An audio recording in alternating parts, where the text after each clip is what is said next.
This channel is supported by TrueFire. TrueFire is an online library of lessons from some of my favourite players. There's thousands of lessons on there. You can use the promo code JNC40 to get 40% off of any of their courses.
Hi, my name's Cordy, my glasses are broken, and to get these shots in focus I use something like a non-alcoholic Guinness, but unfortunately I just took it off of there and put it on upside down, so now I've got a guitar which is soaked in non-alcoholic Guinness. One of the things I've seen a lot over the years is this idea of the caged system. Now you probably, if you're at all guitar interested, have also seen this.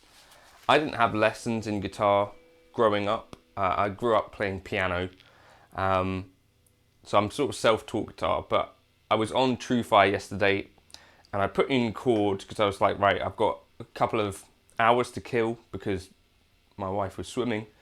I found this course from Eric Haugen,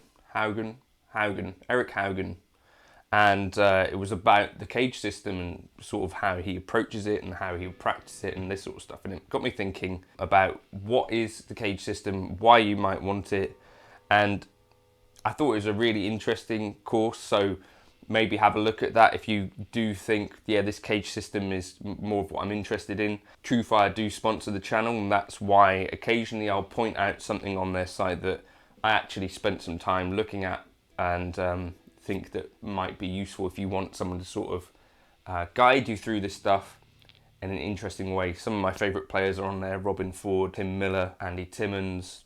There's loads of great players on there, but I just wanted to look at this cage system thing, and Eric, I just watched a bunch of his course on it, and it's really useful stuff, I think, if you're looking for kind of guide to this and how to get more out of it. Now, I also looked online and read some articles about, what might the cage system be. And the reason that we come to it is because if you play a bunch of open chords here, C, we've got a form of C major, we've got a form of A major, we've got a form of G, we've got a form of E, and we've got a form of D. Right? C-A-G-E-D. Now, that in and of itself is not interesting particularly. You've got other chords that you could play here in the open format. But anyway, what we're talking about are these shapes which are actually sort of movable, and that's the point about it. So the guitar is an instrument where you can move things around, and it makes sense to try and systematize things so that you have like a generic way of thinking that can be moved around the neck, and that is part of what the cage system is, as far as I can tell. So instead of muddling around with this kind of C, A, G, E, D in this kind of static way, what I would suggest doing is take a chord, right? So if we take our C chord, what the CAGED system is really getting at is, right, we've got this form of C, this is the C form of C. We've got this form of C, which is the A form of C, because essentially we've moved this A shape up to the C, and our root is here, and we've got an A shape here, right? So that's... Then we've got our G form of C. So you see that looks like a G, but we moved it up here, right? And then we've got our E form of C, which is just a straightforward bar chord, right? Or you could play it like this. Okay, and then we got our D form of C, which looks like that. You see there's a D there, and there's my C root. So, that one's new to me. I've never actually kind of looked at that, but that's this G form. This is the one that people apparently find more difficult, and this one here. So maybe don't skip those. So what I would do next is, there's a thing called a circle of fifths. You could try going around that, or what you could do is use that CAGED to try and figure out the connectedness of stuff. So A is the next one, so CAGED. So if we had an A starting here, we're starting on our A form. Then next we must have our G form, so that would be like here. These are all chords of A. Here's our E form of A. Here's our D form of A. And here's our C form of A. Right? So 1, 2, 3, 4, 5 different forms of A. Right, then we could move to our G. So here's our G. So we start with our G form, so the next must follow our E form, which is our generic way of talking about what these shapes are. So here's our E form of G. Here's our D form of G. Here's our C form of G. And we've got one more coming, haven't we? The A form of G. And then we're back. Okay, what about E? So we carry on and do the same thing. So our E form of G, logically we follow with our D form. Okay, then our C form. Okay, and then our A form. Okay, and then our G form. And then our E form. And then we could do it with D, right? So here's our D. So logically our C form would follow. Then our D form would follow. Then our G form would follow. Then our E form. And then again we get back to our D form. So that is actually what I might practice for a while, is instead of thinking about anything else particularly, is trying to find the different ways to play one specific chord on the neck. So what might follow this is that you, like a lot of people I think, spend a lot of time kind of learning their root notes on these strings, the E and the A. So you could spend some time just going around the circle of fifth, and you say, okay, well, what would A flat look like all over the neck in these 5 forms? So you say, right, here's one that I know of, this bar chord of A flat, that's a useful one to start. So this is our E form, yeah? Okay, and then from our E form we must follow with our D form. So there's our A flat. Then from our D form we must follow with a C. So there's that, and then it must follow from an A. There's that, and then we must get an G form. Okay, so what looks relatively daunting initially, you know, find 5 ways to play A flat, because of this CAGED system and this kind of framework of thinking becomes a bit more simple. So that's one thing that I thought you could maybe take that concept, and instead of worrying about it too much and worrying about loads of scale forms or anything, maybe just take the idea, right, what I'm really working on here is trying to see that the neck has different opportunities to play this F chord, for example. And, you know, each time you apply this sort of generic level of thinking and this maybe pattern-based thinking to the guitar, I think you get a little bit more of a window into how the fretboard works. There's not one system, there are actually a whole bunch of ways to look at the neck. And for example, you know, you might look at your neck and think about F pentatonic.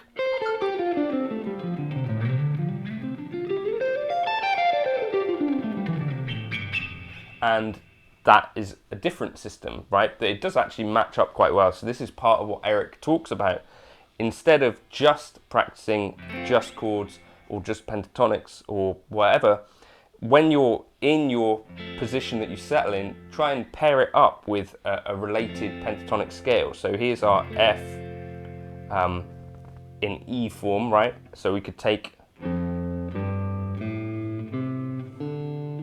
our time and figure out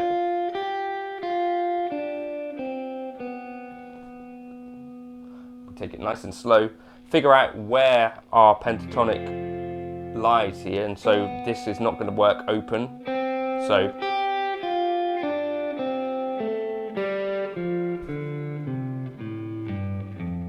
and I actually found a blind spot of mine whilst watching this, and that is these pentatonics around the open kind of shape of the neck. So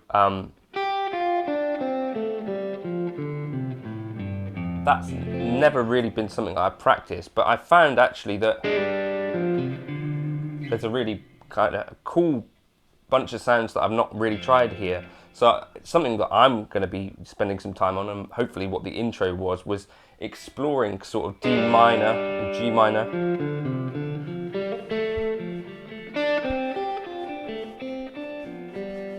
Around this open kind of area, because the open part is actually not a generic part of the guitar, right? Because you have like notes that happen effectively behind the fret. Strange. Anyway, so right, so if you've got that shape, you've got our kind of major pentatonic,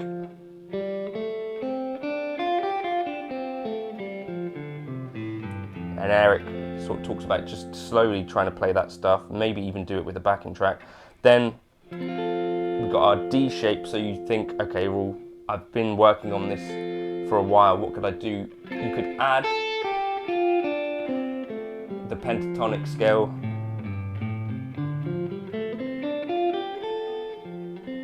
around it, and here we have our C shape. So again, we've got a pentatonic shape that fits quite nicely around this.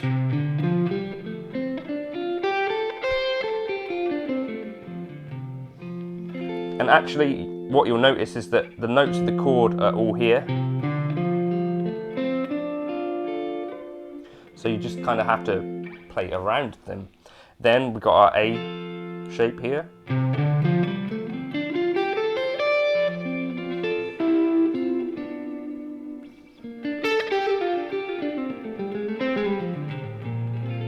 Sorry.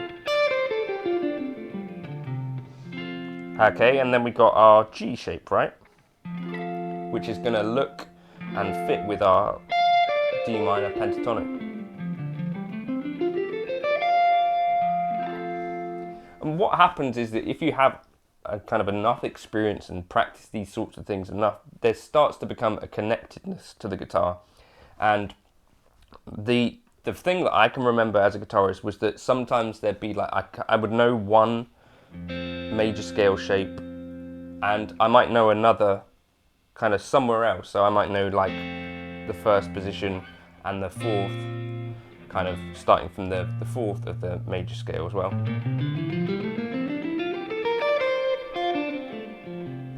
But there wasn't as much connectedness in my playing, because in my mind there wasn't this connectedness either. So what I think the CAGED thing could do for you is kind of offer a way that you can start to connect these things, and these things tend to, I think, snowball into more connected thinking. So the other thing that as I said, this open shape of the CAGED system or whatever, if I try and think of a G minor pentatonic here, around the G minor. So don't forget, you could also do this CAGED thing with minor chords, and that is not something I've seen said before, but where you say, right, I'll take a C minor in open position, I'll take an A minor in open position, I'll take a G minor, and I'll take an E minor and a D minor. They're all there as well, so practice those two.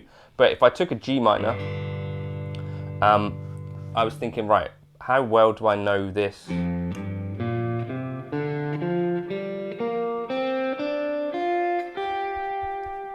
Kind of, because we've got some open stuff going on there again, right?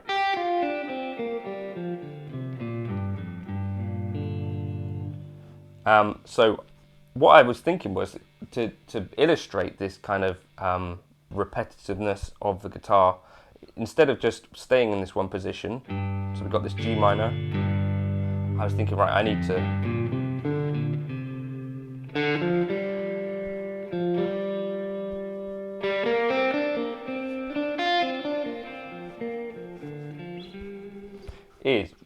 so what I was thinking was spend some time in that, but also take a phrase and try this with it. So that's position one, right? Then our next position, playing the same thing, right? But it's all going to be, a bit different under the fingers. So we've got G minor there. Then we've got our D minor shape, and notice where the phrase starts. A minor. And we've got one more here, right? And what you're doing is kind of figuring out that you could play this as a melody wherever you end up on the neck. Not there, obviously.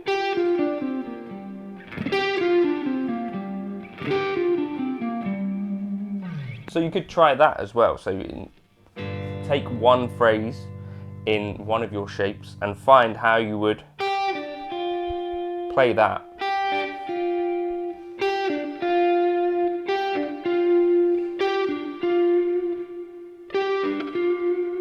As you creep up the neck in these caged positions. You could do that in any key as well. So like, let's try this D minor open. So we're going F, D, C, so that's there. Then we've got another shape here, which would be with D minor, so the next shape must be like this. So we're going to go for F. Yeah, then an A minor. Okay, then we need another D minor. So after the D, we must get well, that's an A, isn't it? So we must get a G minor shape. So then play chords and sort of find what's happening.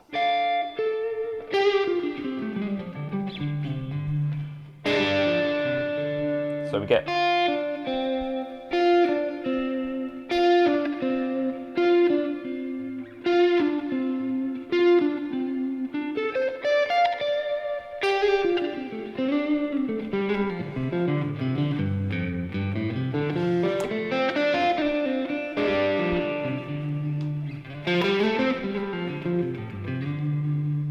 definitely always a fresh perspective that you could get on something. So for me, that was kind of fun to look at that CAGED system and think about like what was being said in the lesson and think, right, okay, well, what are the parts of this that actually I've not tried before, and does it help to illuminate kind of this pathway from here to here? And I definitely see there's a bunch of value in the CAGED system. As I say, I think it's something that you could also use to move on. So take the idea and like the structure of CAGED and then think, right, what if I apply minor to this? Also, you know, you want to eventually step away from it being kind of all based on the CAGED stuff. You want to kind of think about them as generic and then apply them to other root notes. So you say, right, I'm going to find all forms of E flat, all forms of A flat. Of course, there's like 5 in this system, right? And use them to sort of illuminate the fretboard a bit. I think also figuring out how to play these pentatonic things in root, not root position, but around the open part of the neck, the CAGED system has sort of showed me that that's an area that I need to work on. But as I say, the Eric Haugen course on this on TrueFire looked to me, as I was watching it, he seems like a really chill guy, and it also seems like quite a relaxed, kind of sensible and structured approach to this, which I thought was a bit probably better than kind of sitting down and just looking at chord diagrams and thinking about how those join up. So there's a code for that if you want it in the description, but you know, there are lots of resources where you could look up what the CAGED system is. It's just, I think it's important to try and think about how to apply some of this stuff. So that's what I was trying to show you there, and that's definitely what Eric is doing in a much more structured way. Feel free to like and subscribe. Let me know your thoughts. Are you a CAGED guy or not? Or are you out of a cage?